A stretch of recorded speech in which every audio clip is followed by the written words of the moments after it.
வணக்கம். இன்றைக்கு அதிக புரதச்சத்துக்கள் நிறைந்த சுவையான பருப்பு சாதப்பொடி எவ்வாறு தயாரிப்பதென்று இந்த பதிவில் பார்க்கலாம். இதுவரைக்கும் நமது அஸ்வம் தமிழ் சேனலை சப்ஸ்கிரைப் பண்ணாம இருந்தீங்கன்னா பண்ணிட்டு அப்படியே பக்கத்தில் இருக்கிற பெல் ஐக்கானில் ஆல் என்ற சிம்பல் இருக்கும், அதையும் கிளிக் பண்ணிருங்க. இது போன்ற உடல் ஆரோக்கியம் தொடர்பான புதிய வீடியோக்கள் உங்கள் பார்வைக்கு வந்து சேரும். வாங்க வீடியோக்குள்ள போலாம். இங்கு தயார் செய்து காண்பிக்கப்படும் பருப்பு சாத பொடியானது மிகவும் ஆரோக்கியமானதாகவும் அதிக சத்துக்கள் கொண்டதாகவும் குழந்தைகள் முதல் பெரியவர்கள் வரை என அனைவருக்கும் ஏற்ற ஒரு அற்புத உணவாகவும் விளங்குகிறது. இதை சாதத்துடன் கலந்து நெய் அல்லது தேங்காய் எண்ணெய் சேர்த்து தினமும் சாப்பிட்டு வரும் பொழுது சுவையாகவும் நோய் எதிர்ப்பு சக்தியை தரக்கூடியதாகவும் உள்ளது. இப்போது பருப்பு சாத பொடி செய்வதற்கு தேவையான பொருட்களை பற்றி பார்க்கலாம்.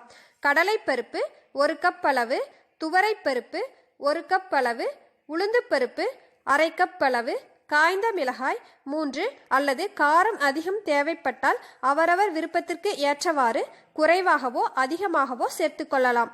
பூண்டு 6 அல்லது 7 பற்கள், மல்லி 1 ஸ்பூன் அளவு, சீரகம் 1 ஸ்பூன், கறிவேப்பிலை 1 கைப்பிடி அளவு, கல்லுப்பு தேவையான அளவு. முதலில் ஒரு வாணலியை அடுப்பில் வைத்து கடலை பருப்பை சேர்த்து பாதி வறுபட்டதும் கறிவேப்பிலைகளையும் காய்ந்த மிளகாயையும் சேர்த்து பொன்னிறமாக வரும் வரை வதக்கி இறக்கவும்.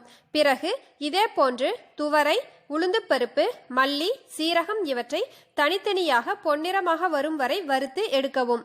அடுப்பை குறைவான தீயிலேயே வைக்க வேண்டும். பின்பு பூண்டு பொருட்களை தோல் நீக்கிவிட்டு 1-2 தட்டி சிறிதளவு நெய் விட்டு பொன்னிறமாக வரும் வரை வதக்கி எடுத்துக்கொள்ளவும். இவை அனைத்தையும் ஒரு தட்டில் பரப்பி நன்கு ஆறியதும் அதில் தேவையான அளவு கல் உப்பு சேர்த்து ஒரு மிக்சர் ஜாரில் இட்டு நன்கு பொடி செய்து கொள்ள வேண்டும். தேவைப்பட்டால் நாட்டு மருந்து கடைகளில் கிடைக்கும் கட்டி பெருங்காயம் வாங்கி சிறிதளவு எடுத்து லேசாக சூடு செய்து அரைக்கும் பொழுது சேர்த்து கொள்ளலாம். இந்த சுவையான பருப்பு சாதப்பொடி 6 மாதம் வரை கெடாமல் இருக்கும். அதிகமாக தேவைப்பட்டால் இங்கு சொல்லியிருக்கும் அளவை இதே விகிதத்தில் அதிகப்படுத்தி அரைத்து பயன்படுத்தலாம். இந்த வீடியோ உங்களுக்கு பிடிச்சிருந்துச்சுன்னா லைக் பண்ணுங்க, ஷேர் பண்ணுங்க, கமெண்ட் பண்ணுங்க. மீண்டும் இது போன்ற பதிவில் சந்திக்கலாம். நன்றி.